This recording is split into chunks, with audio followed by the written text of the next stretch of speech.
I've had my new Tundra for about 1,500 miles now, and so far I've been really pleased with the truck. It offers some really great capabilities, some awesome new features, and in general I think it's a really big improvement over the outgoing second generation model. But despite that, it still has some deficiencies, and in today's video I want to talk about 5 things I think Toyota could have done better on the all-new Tundra.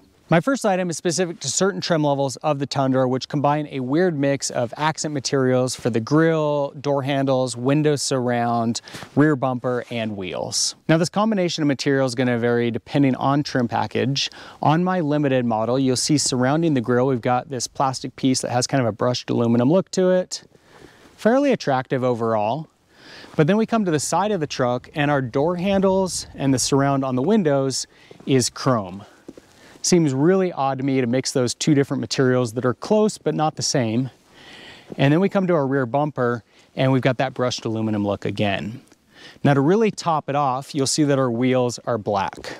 So I think it would have been really preferable if Toyota would have chosen one of these 3 options, either the brushed aluminum, the chrome, or the black, and stuck with just that. Especially on the TRD off-road model, I think that at least within that demographic, most of these buyers aren't that crazy about chrome or brushed aluminum and would have preferred to have body colored and black instead. The next thing that I really struggle with on the Tundra is the gas mileage, which is pretty disappointing. Things looked good on the surface when the all-new generation was first introduced, given that the outgoing second generation model had a standard 5.7 liter V8 at the end of its lifespan, and this new model is offered with a pair of 6-cylinder engines, one of which is a hybrid. But things aren't as good as they sound. The outgoing second generation model had an EPA rating of 13 miles per gallon in the city and 17 miles per gallon on the highway. This sees a pretty good bump at 17 miles per gallon in the city and 22 miles per gallon on the highway. Unfortunately, real-world gas mileage is coming in quite a bit lower than that for most owners, including myself. Prior to increasing my tire size, I was sitting at about 14 miles per gallon to 19 miles per gallon, averaging roughly 17 on average. So pretty disappointing.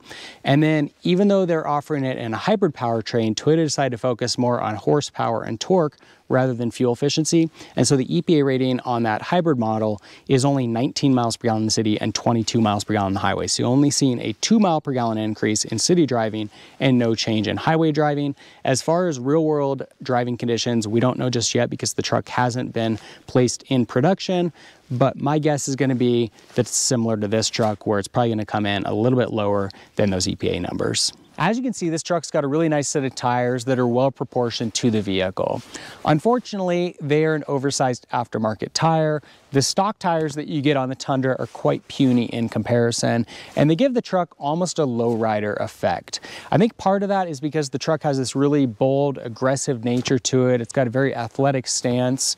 We've got these unique fender cutouts at the front and rear that really kind of highlight the fender flares and the wheel wells, and then you've got these tiny stock tires that are stuck in there. To me, it just doesn't look right without a larger set of tires, 35-inch or larger, and I think Toyota should have offered the truck stock on a set of 35-inch tires. Without a doubt, one of the most striking features of the interior on the all-new Tundra is this optional 14-inch multimedia screen, which does give the cabin a very cool effect. Unfortunately, it's got some major issues. Now, despite the impressive appearance and the large size of this screen, it's not used very efficiently, and it's not the most intuitive system either.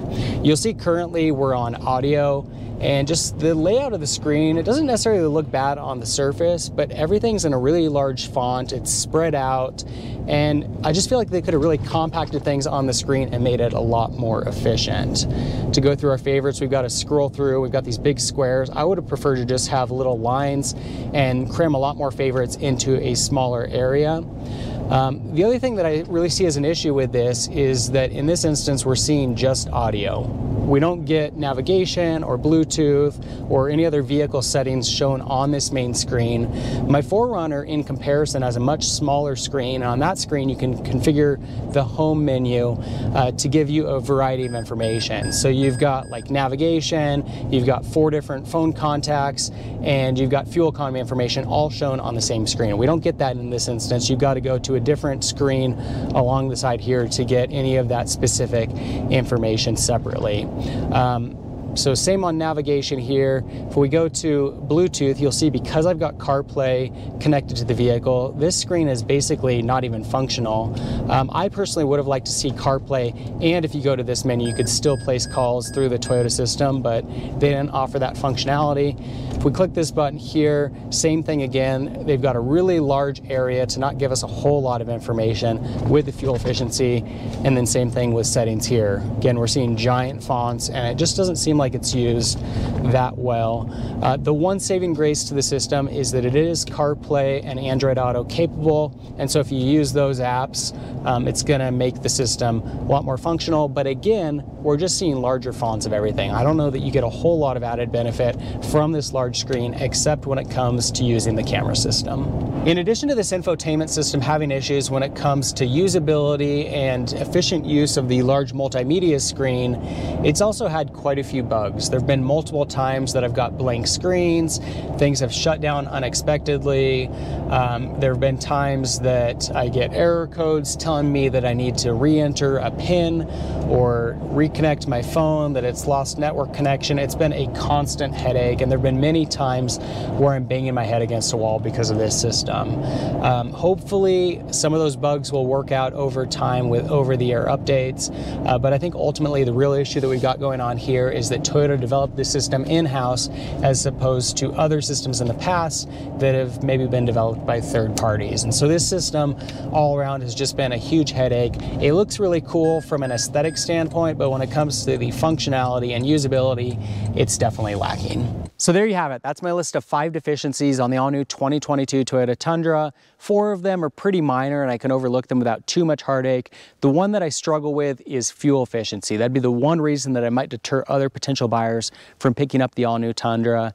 In an era when gas prices are on the rise and we've got instability around the world because of oil, a lot of automakers are moving to fully electric vehicles. I really think Toyota could have done better in this capacity, at least with the hybrid model. They could have focused more on fuel efficiency than additional horsepower and torque. As much fun as those are, the reality is that this base engine has plenty of both. It's got more than the outgoing 5.7 liter V8, and it would have been really nice to see a fuel efficient option in the lineup.